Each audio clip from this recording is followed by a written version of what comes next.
Yeah, hello everyone, it's Eito Fujikawa. How are you doing? It's been a long time. So today, I'm going to talk about Ultima 4. You might be wondering, why are you talking about such an old game? Well, that's because I just found out something that was shocking for me, and that is that the guy above me, whose name is Ro Adams, is actually the person who made the game and not Lord British, whose other name is Richard Garriott, who just said, "Oh yeah, 4, yeah, that was totally me." So I think that's not right, and I think that people should get credit, especially Mr. Ro, because he is quite the Giga Chad after reading about him.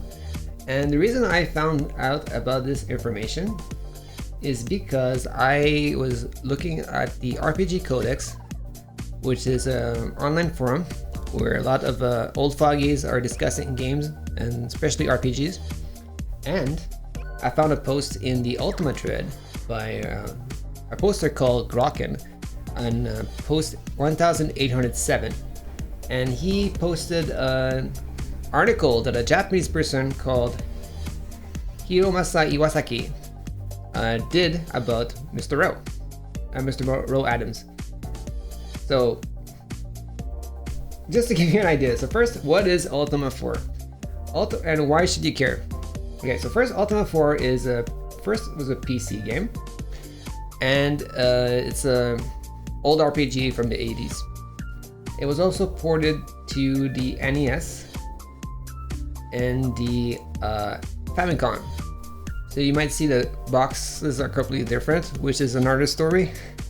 So just like in the past where anime-ish games were, when they were brought to America, they were changed, but they changed the box so it looks more serious. The Japanese people were doing the opposite.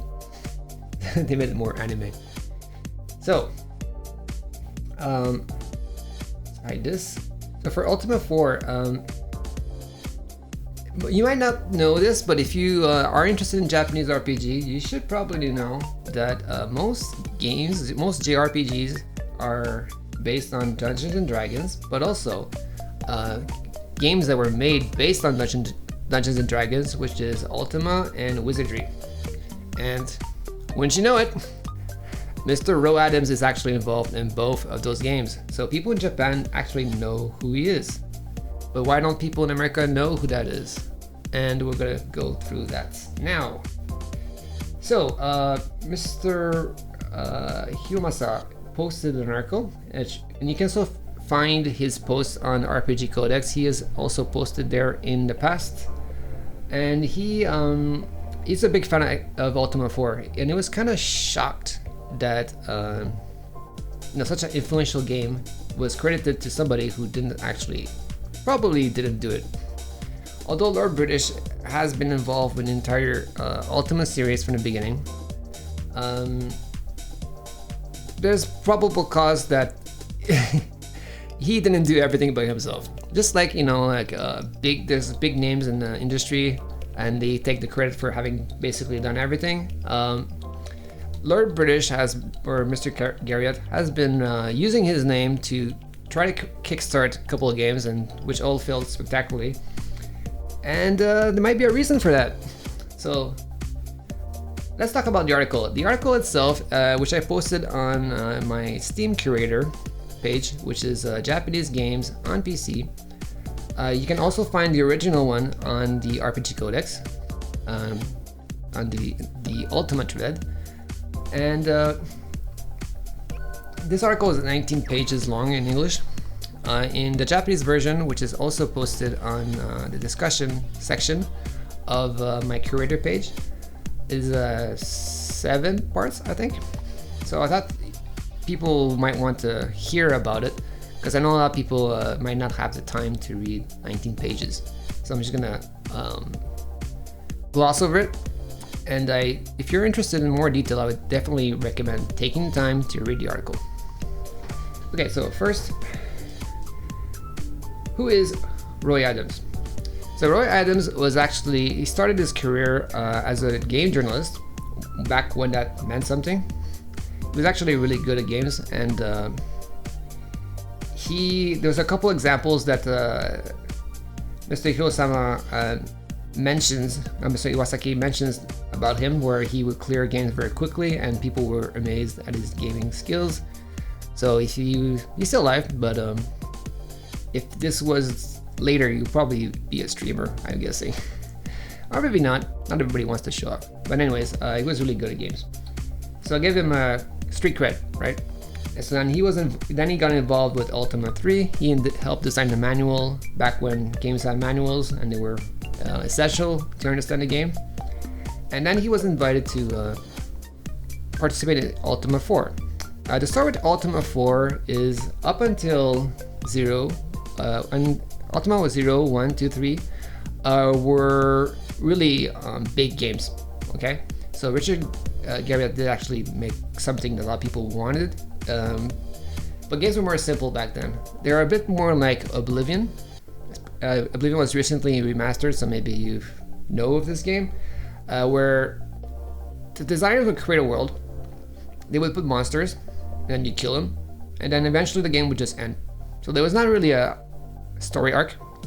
Although Oblivion does have a story arc, it does have a lot of fluff, whereas it has lots of empty space with empty dungeons where you just go there to fight or potentially get some random loot. That's how games used to be mostly created as well, RPGs. And people actually liked that because that's what they wanted. But so what happened is that, just like I discussed on my Steam curator page, some people, Christians, were upset with games. So they were upset with Dungeons and Dragons because it involved some level of magic and monsters and summoning, and that's, to them, that meant it's encouraging people to follow the path of Satan. So that's the criticism that Mr. Garriott responded to, saying like, well, I'm going to make a game that's not like that at all. So Richard Garriott, which could be found wearing outfits like this. He would dress like a king, call himself Lord British, and use a British accent apparently when he spoke. And he was the first space tourist before Elon Musk made it cool, I guess. And he also built a castle in America, in Austin, Texas. So he's kind of an eccentric person, I would say. So he didn't like the credit that people were saying bad things about his game, allegedly. And he said, well, I'm gonna make a different game. So that's when Rowe started getting involved. And Rowe, which had lots of experience, especially in narrative games, back when games didn't have graphics, they were just text. He was really good at puzzle solving. And he came up with this idea of virtues. So the structure of the game would be that you, as the avatar, need to become a beacon for your people. So people need Jesus, and that's gonna be you. So you would, first there'll be a character creator, which would be text-based, where it will help determine what kind of person you are, and that would assign you one of the virtues. Then you would go to different cities that are connected to those virtues, such as valor and humility, and you would meet characters who could join your party that would also follow these virtues. So you can assemble a party based on these virtues, and then you would go to the dungeons that are connected to those virtues and get some item, which we would then bring to a shrine, and then you would receive this virtue. So by looting stuff, you would become a god, I guess. And that might be a structure that you're familiar with, because a lot of games use something similar, where you go to, oftentimes 3 or 4, you go to different areas of the game, then you get something, then this something helps you defeat the great evil. And that's something you might think is a trope that everybody knows, but back then that did not exist. So Ultima 4 is the one that came up with that. And the Japanese people knew that Mr. Rowe was actually involved with these games, but people in America didn't. Because although Mr. British or Lord British said that in his game that virtue was being humble was a virtue, he himself was probably not very humble, and when people asked him about the game, he wouldn't mention Rowe at all. So it's possible that there were some sort of falling out, because Rowe was only involved with 4, not with 5 or 6 or any of the other games. So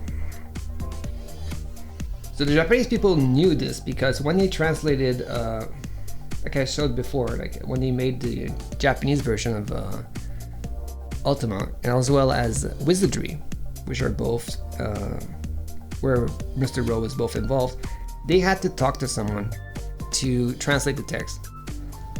See, back then, and if you're a serious translator now too, when you translate something, you want to get context, and you get context by talking to the people who created whatever you're translating. That was the norm back then. Nowadays, a lot of games just put they either use machines to translate the text, or they get somebody who plays the game to translate it for free. But translating is actually a skill that involves a lot of work if you do it properly. And yeah, so they talked to him, and they knew that he is basically the one who did those games, because he was who they were talking to.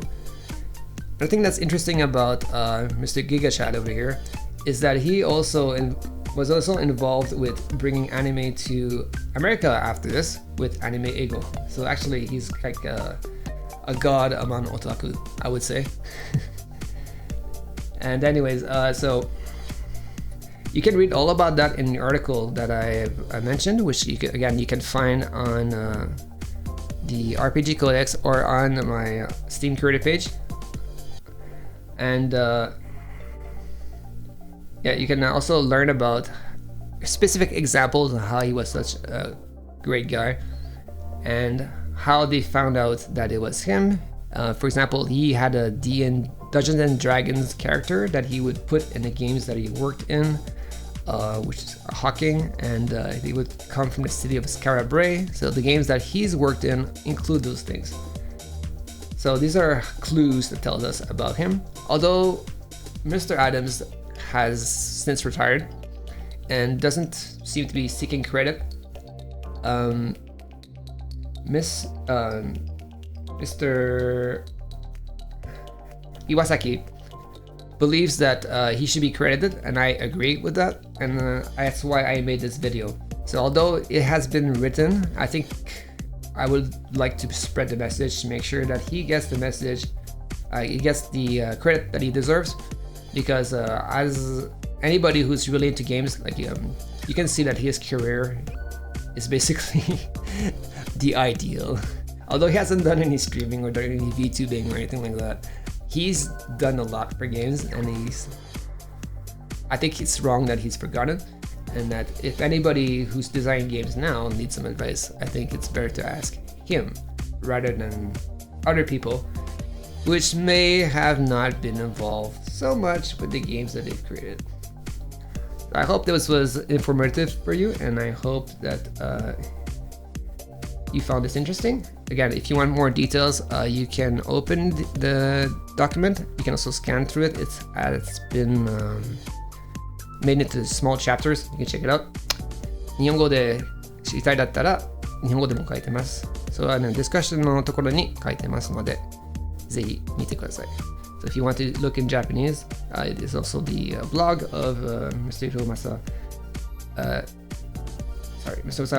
Iwasaki, that also has the information in Japanese.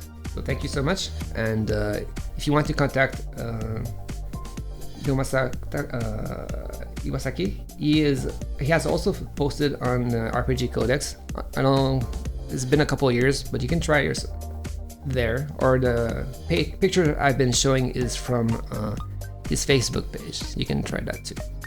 Alright, thank you so much. If you have any comments or questions, please let me know either in this video, or you can drop by my Steam curator page. Thank you so much, and I'll see you next time.